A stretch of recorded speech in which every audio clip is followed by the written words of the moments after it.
अस्सलाम वालेकुम viewers, educational consultancy के एक नए एपिसोड के साथ हाज़िर है आपका होस्ट अदील खालिद।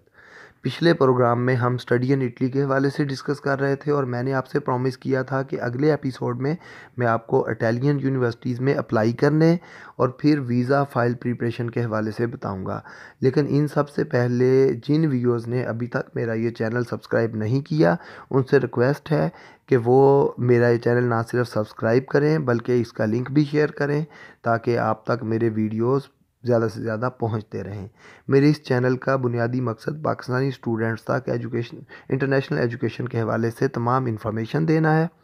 ताकि वो अपने एजुकेशनल कैरियर के हवाले से डिसीजंस इजीली ले सकें। तो व्यूअर्स, सबसे पहले मैं आपको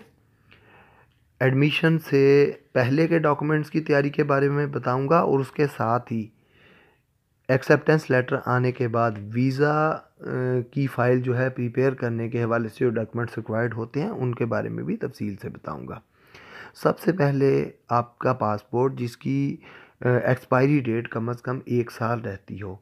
आपका डोमिसाइल जिसकी colour copies 3 colour copies notary public से अटैच्ड होनी चाहिए। इसके अलावा जब आप अप्लाई करें तो उसी वक्त से ही अपनी बैंक स्टेटमेंट को मेंटेन करना शुरू कर दें, क्योंकि इटालियन या शेंजन कंट्रीज़ के लिए आइडियली 20 to 25 लाख की बैंक स्टेटमेंट रिक्वायर्ड होती है।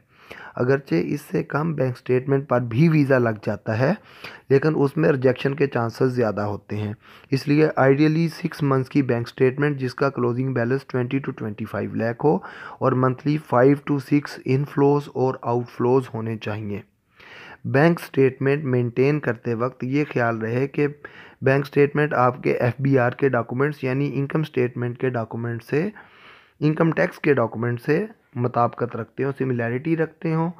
क्योंकि आपके ये फाइनेंशियल प्रूफ्स होते हैं। इसके अलावा आपकी एजुकेशनल डिग्रीज़, अगर ग्रेजुएशन के लिए आप अप्लाई कर रहे हैं तो अंडर ग्रेजुएट डिग्रीज़, तमाम अंडर ग्रेजुएट डिग्रीज़ IBCC से अटैच्ड होनी चाहिए। और अगर आप मास्टर्स के लिए अप्लाई कर रहे हैं तो आपकी ग्रेजुएशन की डिग्री हायर एजुकेशन कमीशन से और अंडर ग्रेजुएट डिग्रीज़ IBCC यानी इंटर बोर्ड कमेटी चेयरमैन से अटैच्ड होने चाहिए। इसके अलावा नाजरीन,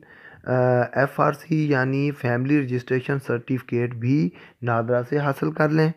आपकी एजुकेशनल डिग्रीज़ और FRC उसके बाद मिनिस्ट्री ऑफ फॉरेन अफेयर से भी अटैच्ड होने चाहिए। इनके अलावा फाइनेंशियल सपोर्ट का लेटर भी स्टाम्प पेपर पर और नोटरी पब्लिक से अटेस्टेड होना चाहिए। तो नाजरीन, इसके अलावा कवर लेटर जिसमें कैंडिडेट अपना इंट्रोडक्शन इन डिटेल दे, अपने फ्यूचर ऑब्जेक्टिव्स भी उसके अंदर बयान करे, अपनी एजुकेशनल जो अचीवमेंट्स हैं उसको भी बयान किया जाए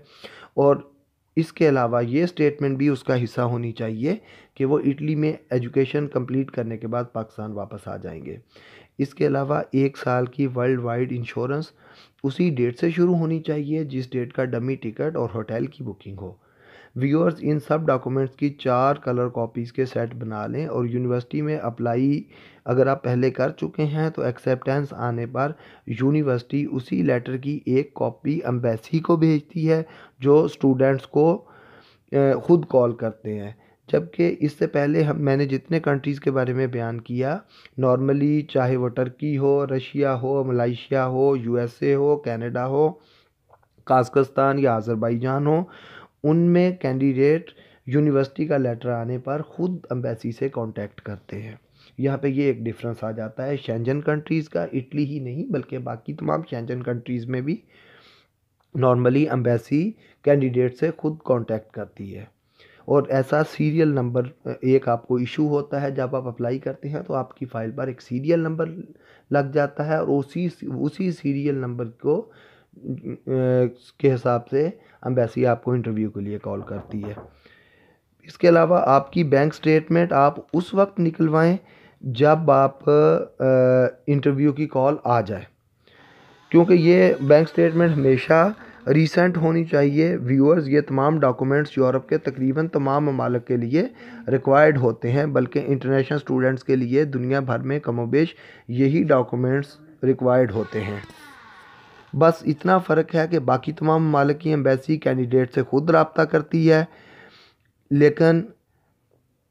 बाकी तमाम ममालिक की एम्बेसी से कैंडिडेट खुद रब्ता करते हैं, लेकिन इटली और चंद दीगर ममालिक जिनमें शेंजन कंट्रीज़ हैं उनकी एम्बेसीज़ को यूनिवर्सिटी एक्सेप्टेंस लेटर खुद फॉरवर्ड कर देती है और कैंडिडेट के सीरियल नंबर आने पर एम्बेसी इंटरव्यू के लिए खुद कॉल करती है। नाज़रीन, मेरे इस चैनल का बुनियादी मकसद इससे पहले मैं बयान कर चुका हूँ कि तलबा व तालबात में वो एजुकेशनल अवेयरनेस लाना है कि वो अपने एजुकेशनल कैरियर के लिए कंप्लीट इंफॉर्मेशन के साथ स्टेप्स ले